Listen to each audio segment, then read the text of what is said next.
was the final, so they just have to do it one more time to take that series.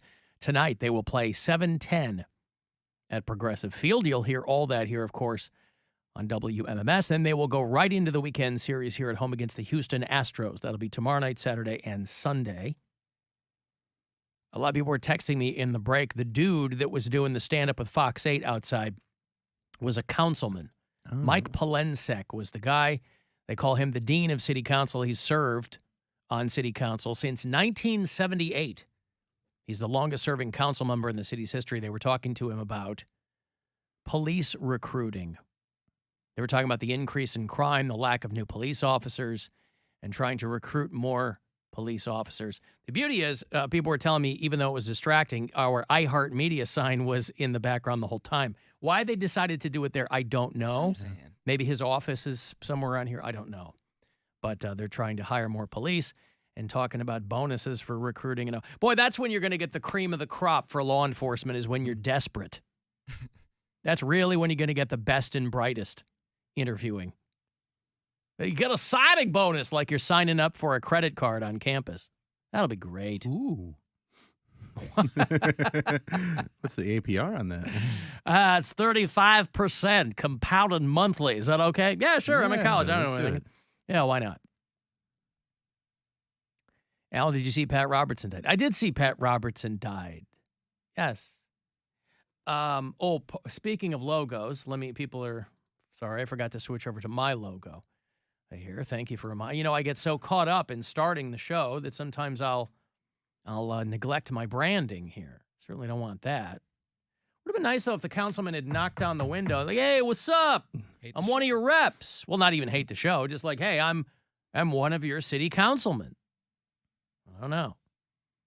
He probably knows I'm part of the goddamn liberal media, and that's what Pat Robertson did die. You're not really supposed to speak ill of the dead, so I won't. I'll just describe him, I think, as he was. I saw him referred to as influential religious broadcaster Pat Robertson. I'm like, that is the nicest possible description of who Pat Robertson was in the 150 years he was on television, at least outwardly. They go, well, you don't know who the real guy was. I mean, all these televangelists to a person are hucksters.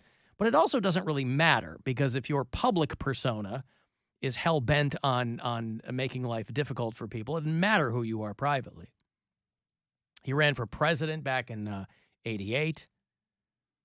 I think he lost the primary to, who else was running in 88? It would have been Bush 41, and maybe Bob Dole was in there too. But I remember one time or another, all those televangelists run for president. And he ran in the late 80s.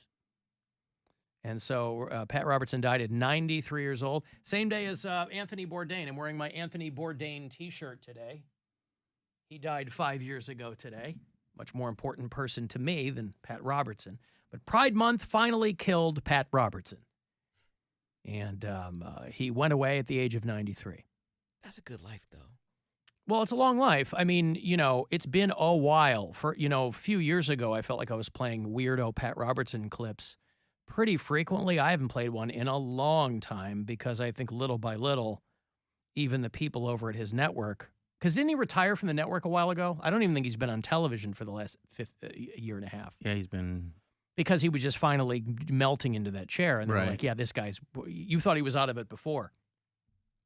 Now he's literally out of it. But I mean, say what you want about his thoughts on things. I mean, he was influential. There's no doubt about that. Influential is not always a positive adjective. He took a tiny television station in Virginia and turned it into that Christian broadcasting network. He was one of the guys that would made religion a big part of Republican politics. Because it wasn't like that before. They were like, yeah, religion's not really part. Now it sounds quaint. It sounds hilarious to think that there was a time where religion was not really part of politics. But that was a part of what this guy was doing. And, of course, along the way, he was lying about all kinds of things. Gays create hurricanes. And, I mean, the kind of things that are now joked about with some regularity, things that are like part of pop culture. Must be one of them gay hurricanes. That was Pat Robertson. We don't know that gays don't cause hurricanes. Well, you can't disprove a negative. Years ago, he was talking about how gay men, because he was always trying to, you can gin up the rubes to this day, by the way. It's not like this is a thing of yore. It's not like this is old-timey. Nothing's easier to get the rubes going than talking about gay people.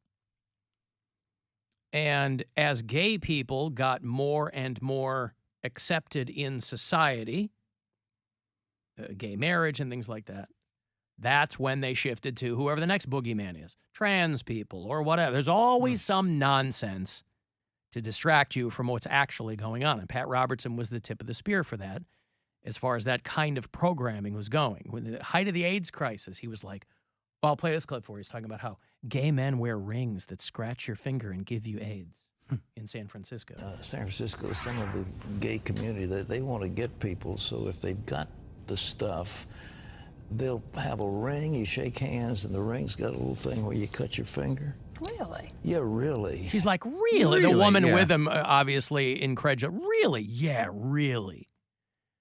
So he was getting people all scared that somebody... The only prick on that thing was sitting in the chair.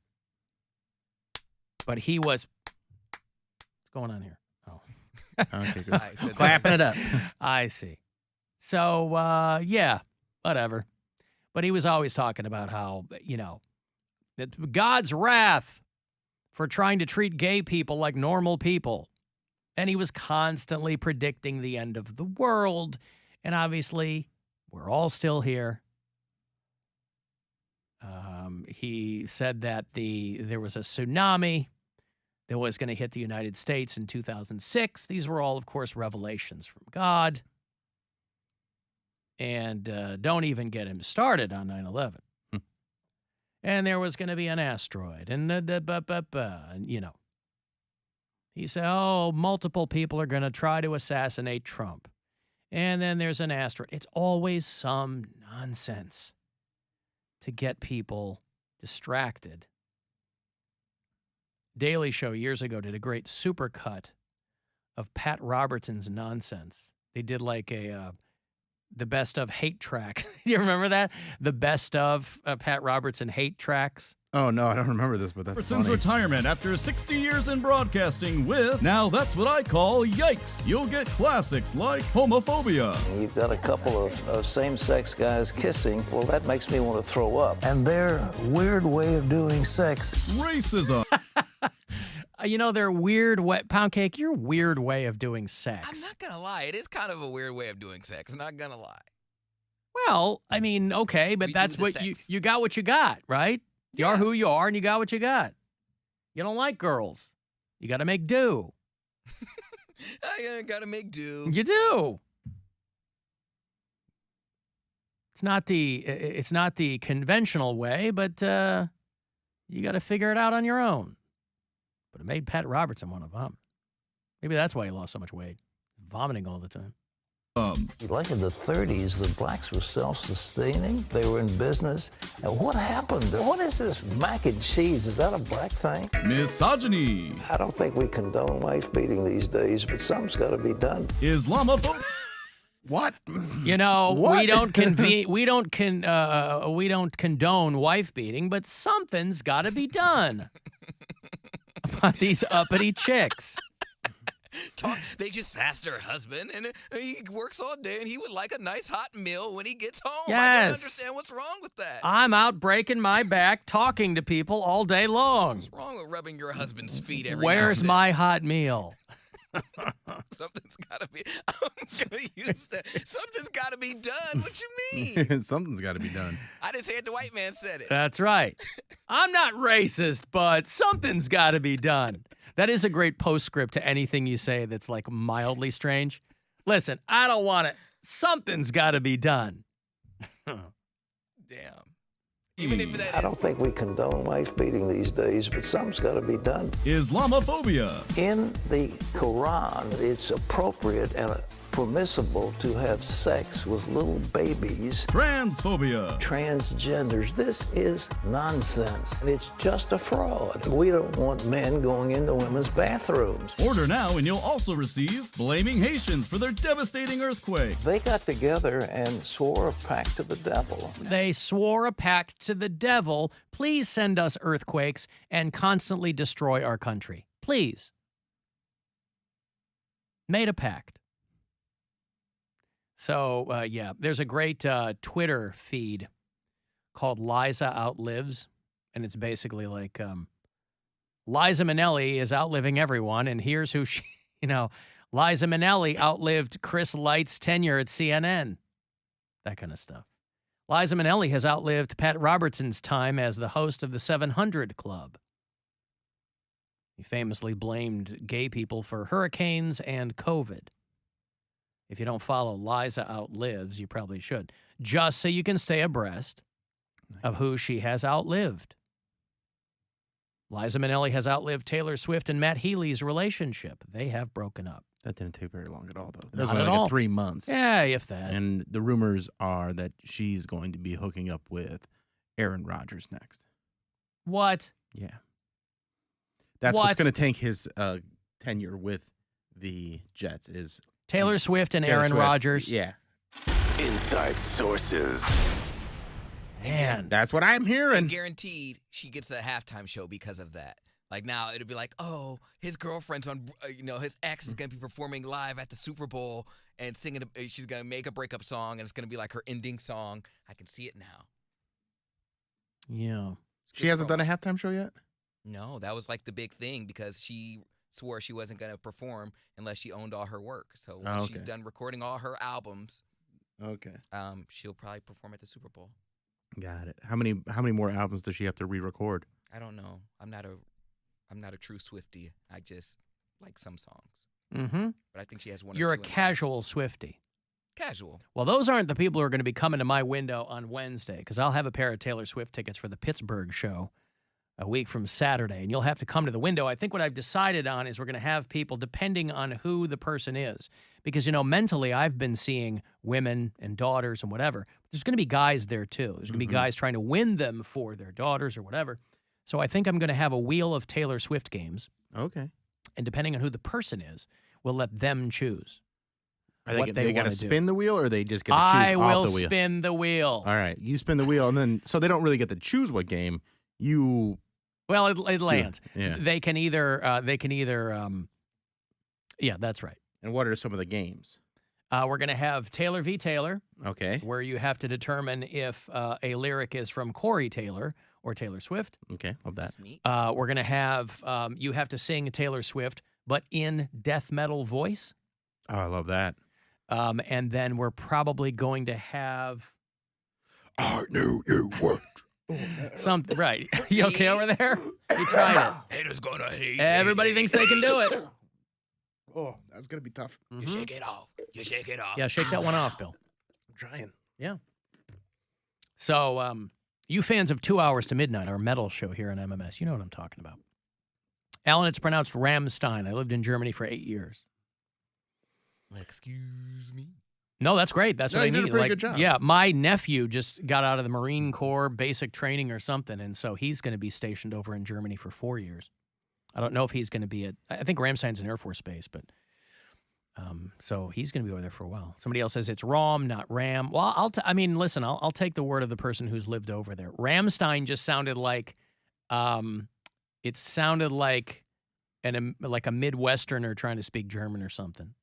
Like por favor, That's what I'm saying. Yeah, Por favor. Por favor. Por Right. favor. I like Rammstein. I don't know how they would normally say it, but yeah, Pat Robertson and I used to play that clip all the time until I just didn't anymore. I think it got lost in the involuntary purge. But Pat Robertson was constantly flummoxed by mac and cheese. Like, is that a black thing? Like he never had heard of macaroni Right, and cheese like, before, or. Alan, if your name is Pat and you're 93, it's been a bad week between Robertson and Cooper. Yeah, Pat Cooper died yesterday, too. Yeah. At the exact same age. A lot of deaths this week. A lot of deaths. I mean, you had J.J. Bittenbinder. Yeah, J.J. Bitten. Yeah. Who's the other one? That was yesterday, too. Yesterday was Pat Cooper. Pat Cooper, or maybe a day before. There's been a lot this week. A lot. Yeah. What's his name? Pat Casey died, too. You saw Pat Casey died? The BMX rider? Oh. A big deal. 29. He's trying to do a motocross bike jump and fell off midair, and I think the bike landed on him. Ooh. So he was That's a bummer. dead He's at the young. scene. Yeah, he had a couple kids. I think he was 3 times X Games medalist, BMX rider. Pat Casey's a big deal in that world. And he was racing on a private track in California. He was attempting a jump, and he didn't make it. So, yeah, young dude. Only 29. Little kids, too. Does Poundcake think that Aaron Rodgers decides the Super Bowl halftime shows? No, I didn't say he did. I said it would be great promo. You said she'll get a halftime show out of that if she dates Aaron Rodgers. Correct. The publicity from it. But it's not like she's on the top of the list no matter what. I was going to say, she doesn't need publicity. Yeah. People get Everyone needs publicity from being around her. There are a lot of people who had no clue who Matt Healy was. I didn't know who he was. If you're not a fan of the band The 1975, you have no idea who Matt Healy is. And so that was a hell of a lot more promotion for him than her. Because Matt Healy's a guy who's always trying to get attention. 1975 is an okay band. They're not as good as he thinks they are, but he's in the band. He should think they're awesome. But he's always trying to get attention. And he didn't get a sliver of it as much as he did with the whole Taylor Swift thing. And by the way, you're not going to convince me that they were dating for a month. They're both super, super busy people. They were probably in a restaurant together or had dinner together, and they were like, Taylor Swift is, no longer romantically involved. You got romantically involved in a month? I mean, it can happen, but I mean, when you're on tour, when you're both on tour, when are you hanging out? Are you falling in FaceTime love or? He's not cute enough for her. Well, he's weird looking. I'll take her opinion that he was over yours. But nevertheless, I will have one pair of Taylor Swift tickets to give to someone at our window next Wednesday on the show. Yeah, I'm looking forward to it. I don't have to care about Taylor Swift. You do. And I'll get those tickets for her. She's doing Acrisure Stadium in Pittsburgh a week from Saturday, June 17th. So it'll be worth the trip for you. Bill's trying to think of the Iron Sheik. Ah, that's right. Iron Sheik died at 81. Sheik, yeah. Pat Cooper died in 93. That was a big one. Right. Iron Sheik. Thank you. A sheik, a comedian, and a pastor get to the gates of heaven. There's a joke there. Alan, what is the wheel going to sound like? I'm glad you asked. I've got it back here in the corner.